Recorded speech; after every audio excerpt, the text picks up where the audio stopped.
Hello and welcome to the Salty John Show. The name is because, as Catholic Christians, we are called to be the salt of the earth. The show is going to be about discussing truth, no matter where that leads. Sometimes that will be politics, sometimes culture, sometimes general news, law. Things discussed will generally be related to the Catholic Church and how we can apply true Catholic principles to our daily lives. So I am your host, John Froden, and here we aim to be your one-stop shop for whatever your stop may be, provided it's where I feel like stopping today. Today we are actually going to have two stops, and the first one is a little place I like to call Grand Funk Railroad. Know you get to like it if you give it a chance now. And the second is a little place we all know as Kokomo.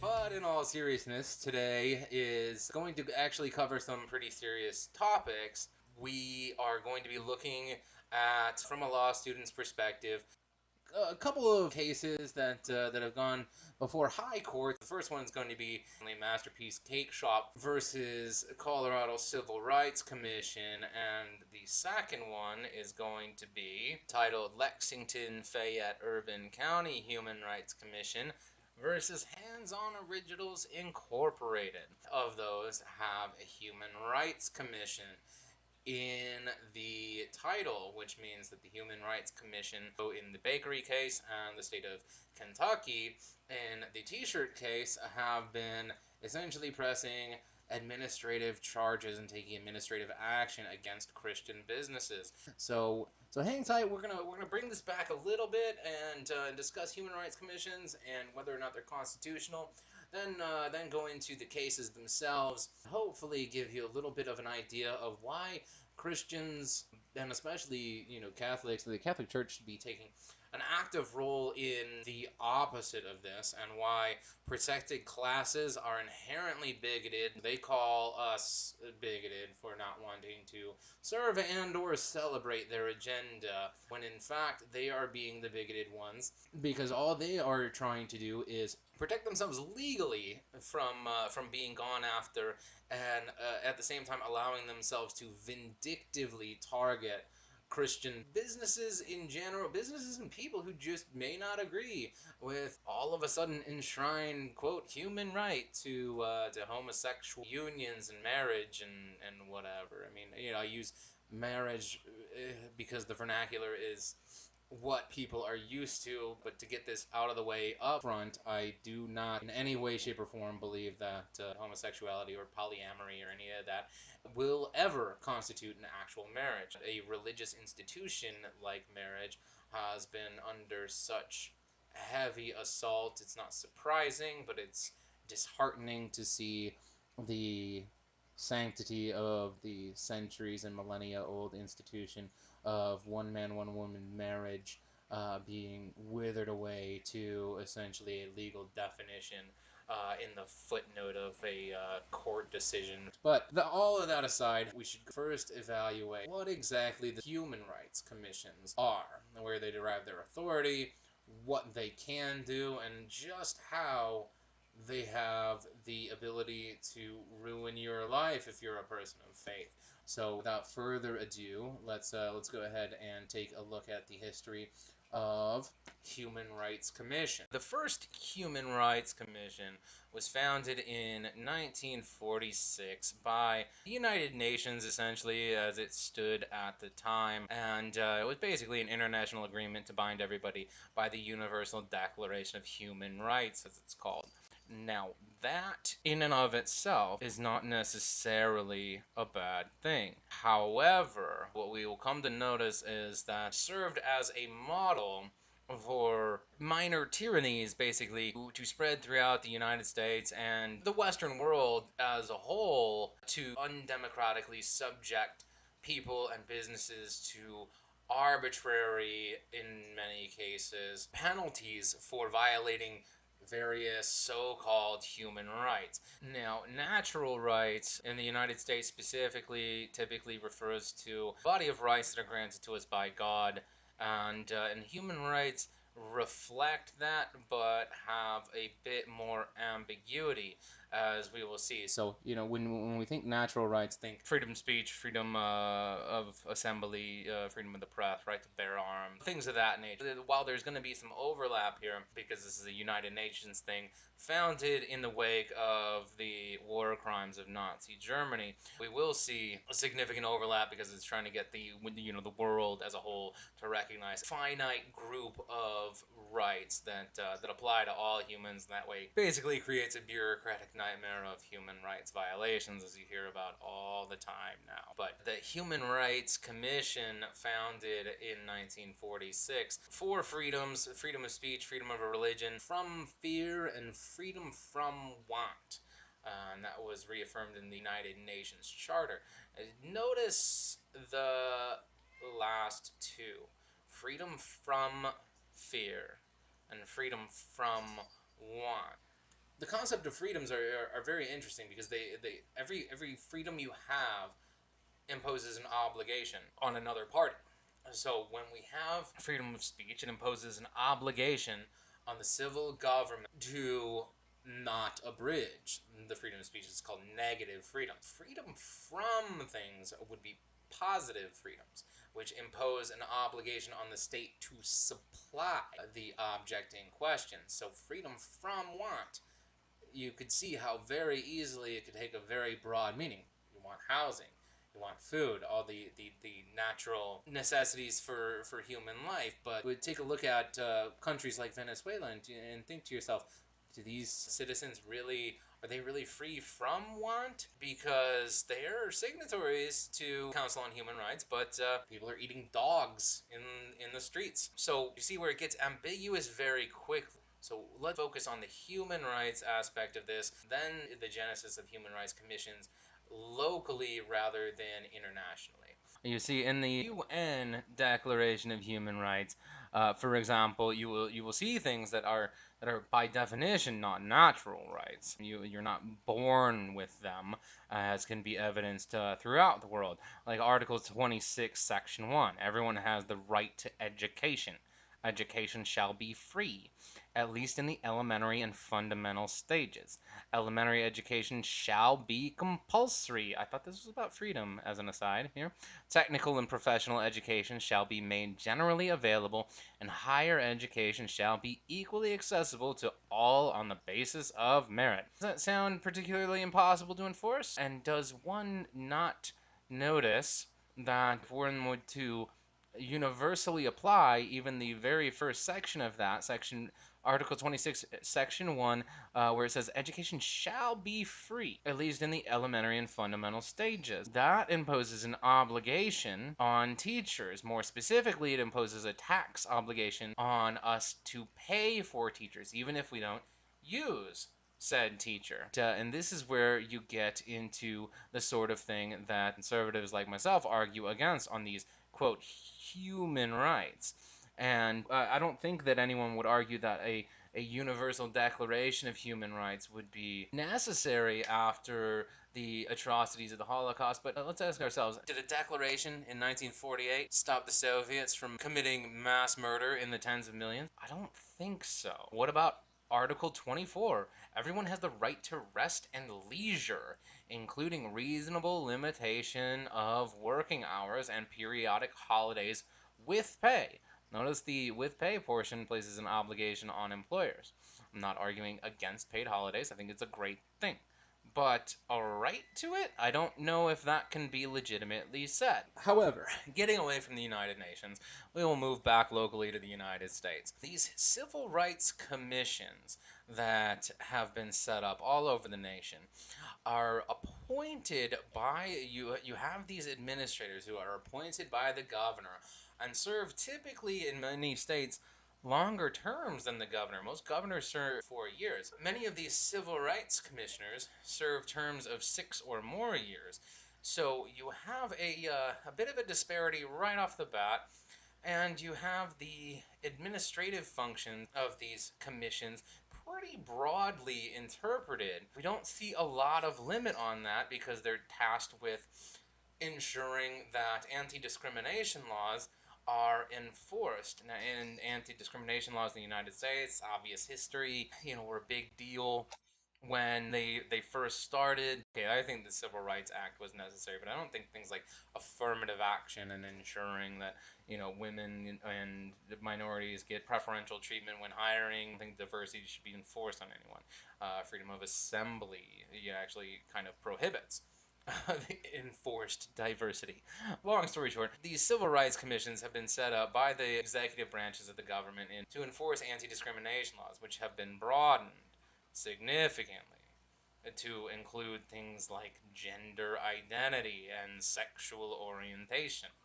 Now, back in the day, we would call these things what they are, mental illnesses. For that, the homosexuality being documented extensively in the Psychopathia Sexualis from 1886. And ever since Lawrence v. Texas essentially nullified the anti-homosexual action, our very own Justice Anthony Kennedy authored that abysmal opinion, which nullified laws in 13 states. Anthony Kennedy authored that opinion, same person who authored the opinion that we see in the masterpiece Cake Shop. The court did the right thing. Overall, the court protected the baker's right, freedom of religion, and freedom of expression, especially in the artistic sense. The court acted very wrongly, however, in ignoring an important chance to essentially once and for all quash what we have seen extensively ever since Obergefell v. Hodges, which is homosexuals bringing frivolous lawsuits against Christians and Christian businesses for not only not accepting but not embracing and celebrating their chosen depravity. What we do see, and it is getting more and more aggressive and more disturbing, is the use of what we call in the legal field process as punishment. And what that is everybody knows going to court is expensive. Lawyers are expensive. Getting time in front of a judge is expensive. Taking things all the way up to the Supreme Court, where there are now litigators who specialize in the practice of Supreme Court argumentation is incredibly expensive. Getting through any appeals process is incredibly expensive. So when you take these actions against somebody, it's a very serious thing. This guy, a small business owner, Jack Phillips, being forced to in front of the Civil Rights Commission, even though he willingly and openly served homosexuals in his bakery, just declined to make a custom cake for their same-sex union ceremony.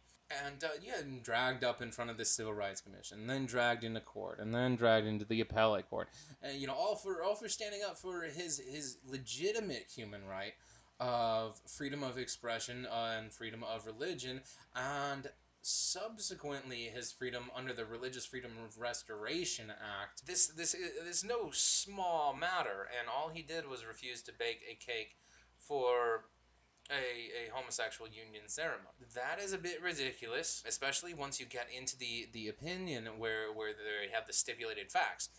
This is at supremecourt.gov/opinions. You can go right into it. It's free, open access, where you find out that this guy had also refused to make Halloween cakes and baked goods on the same religious grounds. And you think, if this guy's so strict about his religious practices and beliefs that he won't even make Halloween edibles, that why would one expect him to make a cake for a same-sex union ceremony? You see, like, it's not stipulated in the facts that the gay couple targeted him, but it's not denied either, and usually absence of evidence isn't evidence of absence, but I find it hard to believe that of all the bakers that this couple happened into the one that just so happened to be run by a Christian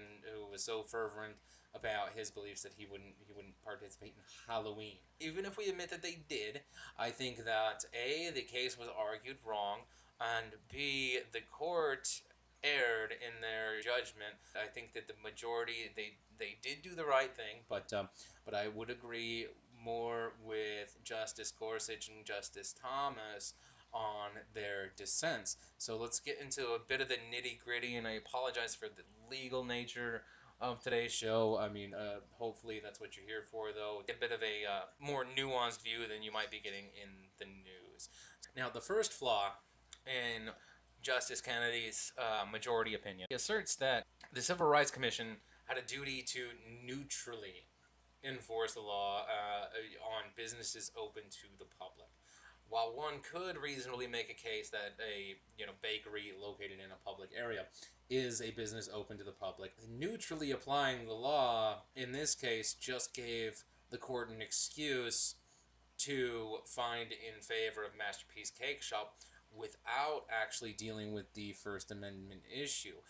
The reason why is that facts show, according to the opinion and the lower court opinions, that the Civil Rights Commission acted with overt hostility towards the Christian faith and had made seemingly no attempt to hide their anti-Christian bias. Now, the judicial activism of Justice Kennedy becomes pretty apparent right off the bat on page 10 of the opinion, where it states, when it comes to weddings, it can be assumed that a member of the clergy who objects to gay marriage on moral and religious grounds could not be compelled to perform the ceremony without denial of his or her right to free exercise of religion.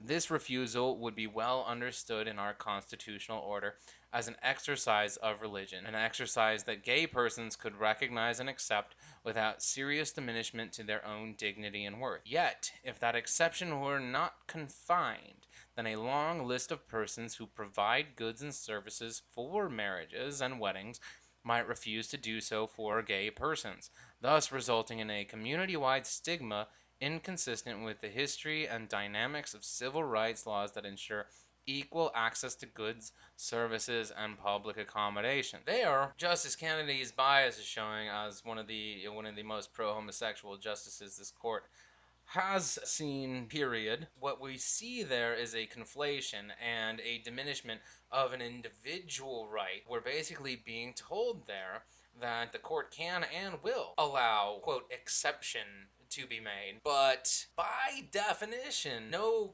Christian society, no Muslim society, no Catholic society, even Mormon society would recognize a same sex, quote, marriage.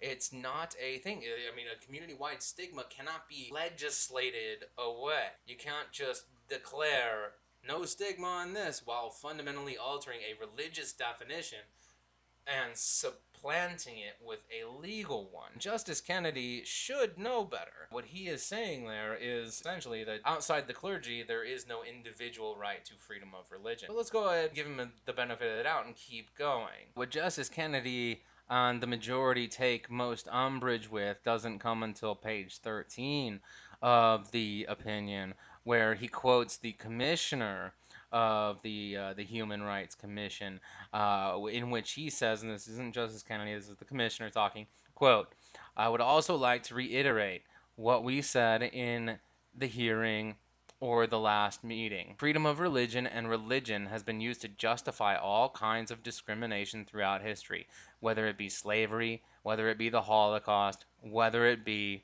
we can list hundreds of situations where freedom of religion has been used to justify discrimination. And to me, it is one of the most despicable pieces of rhetoric that people can use to use their religion to hurt others, end quote. Now, Justice Kennedy takes quite a bit of umbrage there because it's the commissioner describing and disparaging Mr. Phillips's freedom of religion as despicable that shows his bias and thereby, the other facts stipulated, showing that the committee itself was biased in applying the civil rights laws of Colorado. Now, it's on these grounds that the order of the Colorado Court of Appeals is reversed And what we see here is a basically Justice Gorsuch and Justice Alito's concurring opinion written by Justice Gorsuch that we actually get to the heart of the issue. Justice Gorsuch writes a pretty scathing concurrence, and for those unfamiliar with the legal system, when it comes to panel judge decisions, there's the majority opinion, and then there's the dissent opinion, and there are concurring opinions. When justices of the bench reach the same or different conclusions on different legal grounds or different factual grounds. Since the finding of the court reversed the judgment and ruled in favor of Masterpiece Cake Shop, that makes Justice Gorsuch concurring opinion because he agrees that that's the right decision. He just doesn't think it goes far enough.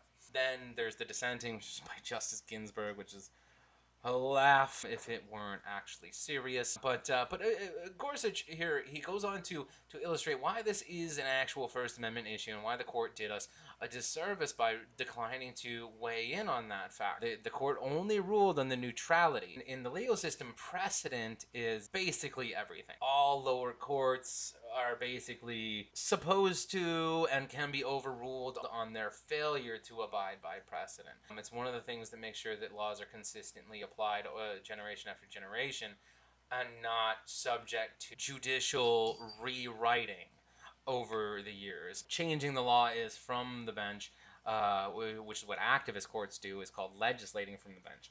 And that's what precedent is aimed at curbing, because there are activist judges, there are non-originalist judges, ones who refuse to apply the law based on their own conviction. Justice Gorsuch notes that there was a previous case before the exact same Civil Rights Commission, in which a gentleman known as Mr. Jack, in this case, had approached several different bakeries, asking them to bake a cake and write a message against homosexuality on said cake. 4 separate bakeries were complained about because they refused to serve him, because he wanted a religious message, Orthodox religious message actually, baked onto a cake, and it offended their sensibilities, and they refused him service, and the Civil Rights Commission, each and every time, denied his case, held in the favor of the bakers. And then all of a sudden, when it's a Christian baker denying create a cake for a homosexual couple, all is reversed, and we all have to bow down to the homosexual couple and make sure that they get exactly what they want, because we wouldn't want them to be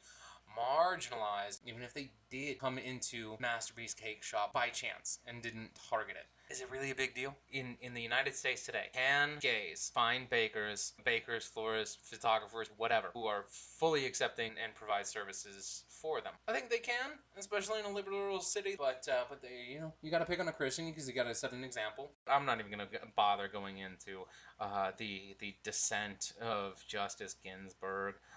Justice Thomas also authored a separate concurrence that asserted that it should have been decided on First Amendment grounds, and that the court should have and owed it to him, especially since the case took 6 years. It's just going to happen again because of this narrowly tailored decision. That's not going to be right. And the court is, essentially they kick in the can. They kick the can down the road because they don't want to deal with it right now, because they're already under fire. The court's been under fire ever since Justice Scalia died. He was the lion of the court, as they referred to him duly, I might add. But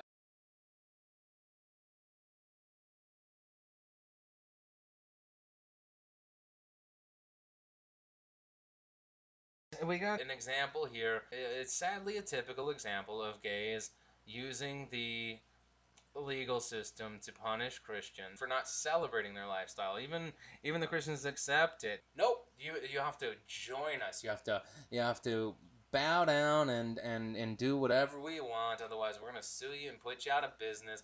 And you see this with Chick-fil-A too. I mean, like right now, Chick-fil-A boycott, boycott, boycott, boycott. For them being a Christian business, they did it with Hobby Lobby on the birth control thing. Little bit harder to make the argument when you're talking about killing babies, but whatever. And it's left and right with this progressive agenda about trying to force it on Christians, and that's where things are gonna break down.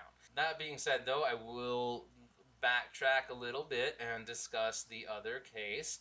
As promised, you'll see the essentially the establishment of a pattern where Christians targeted, Christians sued, Christians fined, Christian has to fight for their rights in court. Let's go ahead and take a look at Lexington Fayette Urban County, City or County, I don't know, it's just abbreviated CTY, Human Rights Commission versus Hands On Originals Incorporated, case from 2017.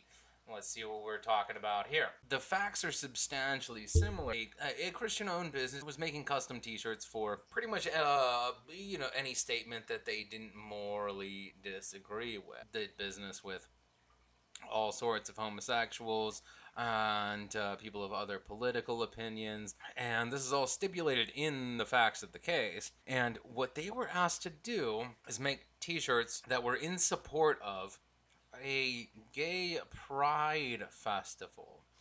And for those who may or may not know, not only is homosexuality and homosexual activity a sin in the Christian worldview, but pride is considered one of the cardinal sins, if not the cardinal sin. It's the sin that caused the devil to fall from grace. And this t-shirt shop owner refused to create custom shirts for this gay pride festival. Now, the fact that we have gay pride festivals is in and of itself a horrifying thing. You don't see bestiality pride festivals, although we do have people who practice bestiality. You don't see pedophilia pride festivals, although you do see NAMBLA. Do see gay pride festivals, LGBT pride festivals, and they keep adding letters to the acronym. And the rest of us are just supposed to be like, oh, well, that's part of the gays, so, we're all good with that. We're gay friendly or whatever. This t-shirt shop owner was accused of violating a fairness ordinance in Kentucky that provided protection for people based on sexual orientation and gender identity. Now, gender identity is some nonsense term developed by college professors with too much time on their hands. So is sexual orientation. Sexual orientation, there are two, natural and unnatural. And natural means if you're a woman, you're attracted to men. And if you're a man, you're attracted to women. And there can be a lot of reasons, largely not the fault of the individual, why their preferences are deviant from the norm, but that doesn't make them legitimate, and that doesn't make them worthy of celebration or pride events or broad acceptance. It makes them in need of treatment and hopefully some good Catholic therapy to the bottom of why and what happened, and uncover whatever suppressed memories or anything led to that. Science has shown us how long has the genome been mapped, and they still haven't found any sort of gay gene that in no way is it biological. But that's neither here nor there. This Kentucky town had an ordinance saying that people are protected based on their sexual orientation, and they can't get around the Bill of Rights, where our freedom of religion and our freedom of expression and practice of that religion is enshrined as a human right, not a manufactured right. This particular t-shirt shop owner had refused all sorts of people promoting messages that he had disagreed with. Again, it's stipulated in the facts of the case that it wasn't just about the Gay Pride Festival. It was about all sorts of other activities, including anti-Christian messages in which they had been asked previously to depict Jesus dressed as a pirate, or Jesus selling fried chicken, or on multiple occasions, t-shirts endorsing adult entertainment, i.e. pornography, and establishments, i.e. strip clubs. The owner was not applying his moral stances arbitrarily. Even if he were, though, I would hold that his action should, and likely constitutionally would be, protected under the First Amendment, because everything is subjective on this sort of thing. The owner of a business can't be omniscient of what their creations may or may not be used to promote or discourage. But if they feel like there is potential for misuse of what they create. And they feel it on religious grounds in particular. Should they not be allowed to decline it? And this is what I kind of alluded to earlier in these people targeting Christians.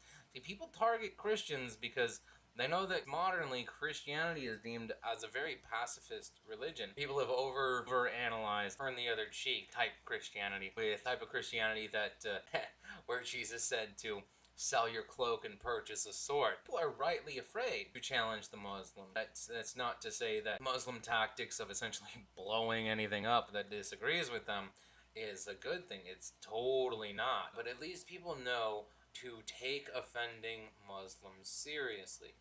And I think that in some cases they need to be taught a lesson about offending Christians too. The God of the Old Testament destroyed Sodom and Gomorrah for offending. How much would the actions of the United States lately be offensive to God? You know, rampant homosexuality and the exception of the defilement of the sacrament of marriage by perverting it to include unnatural sexual relationships.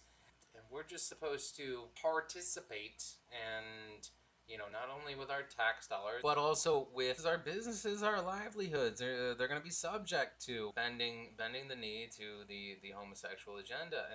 And thank God for people like the owner of this t-shirt company and like Jack Phillips of Masterpiece Cake Shop, who stood up and said, no, no, no, not good. I don't care what you do. I'm not going to violate my religious convictions. What we need is harder lines, not softer. We don't need all this nuance garbage. People say, oh, it's public accommodation, and if you're open to the public, then you have to serve the public. To an extent, that's true, but to an extent, one would say, especially from a Christian standpoint, that one could be expected to serve the public, but one would also not be expected to look the other way while depravity was going on in their business. So you say I owned a restaurant and I was open to the public. Would I turn people away or dressing a certain way? Probably not. It would be bad for business. Would I turn people away for actively practicing witchcraft and animal sacrifice in my booths? Yeah, absolutely. The homosexual agenda is essentially a sacrament to foreign gods that needs not be tolerated. It was a stain on the land of Sodom and Gomorrah. It was a stain on the land of Canaan, and it was rightly seen as a stain, gravely immoral practice in the United States, all the way up until Lawrence v. Texas, all the way back in 2003. How recent it was. Now we have them attempt to take over and enforce a agenda that claims to be in the name of tolerance, but in reality is totalitarianism. It's if you don't toe our line, then you won't be in business. You will be boycotted, you will be shut down, you will be targeted with hate. And it seems like they are seeking out Christian businesses with an ever increasing tenacity. What they are doing is not acceptable. Now, the reason they don't target Islam is not only because they are afraid of it, it is also because Islam agrees with them more than they will admit publicly. Like Islam has three genders, and basically to excuse any sort of homosexual activity. Christianity doesn't. Christianity calls it an abomination, and so does Judaism, and that's what it is. There is no middle ground. There's no okay, it's an abomination this time, but this other instance, it's not an abomination. No, it's an abomination, period. What we're seeing now, though, is the court, in the case of Masterpiece Cake Shop, owed us a true First Amendment defense of Mr. Phillips and his cake shop, not just in the lines of artistic expression, but in the lines of freedom of association, in the lines of freedom of speech, even to stand up and say, "Heck no, I'm not going to be a part of that," and to say it boldly, because that is what we need to be doing as Americans and as Catholics and as people with a shred of morality left in us, we need to stand up and say, no, this isn't okay. We're not going to let you continue taking over our society. There are people who went to war for this sort of principle, not the gay stuff specifically, but for these principles like freedom of religion in the past, and now we're just sitting here like letting it be trampled. I'm not advocating for sort of violence or especially not war, God forbid, but I'm saying that where's our spine? We don't even have the guts to meet them on their own ground. Use process as punishment for them. You know that they have bug chasing party where they have dozens and in some cases hundreds of gay men trying to spread AIDS deliberately, and then at the same time they demand more funding to AIDS research by the government. So essentially they spread a disease, they want us to fund a cure for it while promoting and participating in degenerate activity. This kind of thing cannot and will not stand. The Lord is not mocked. So I don't want to go on too long here. I just wanted to delve into this, provide a bit of a legal and Catholic analysis of what has happened, prepare you for what's likely going to come next. I mean, it's going to come again, whether it's the photographer or the florist. It's going to happen again, and we as Catholics need to be vigilant, and we need to be filing amicus briefs and standing up for, especially financially, the legal funds of the people are fighting these cases because it's very expensive and they should not be left to weather the storm alone. That's all I have for you today. Questions, comments, anything, visit saltyjon.com. That's SALTYJON.com, or send an email directly over to jon@saltyjon.com. I will see you next time, and God bless.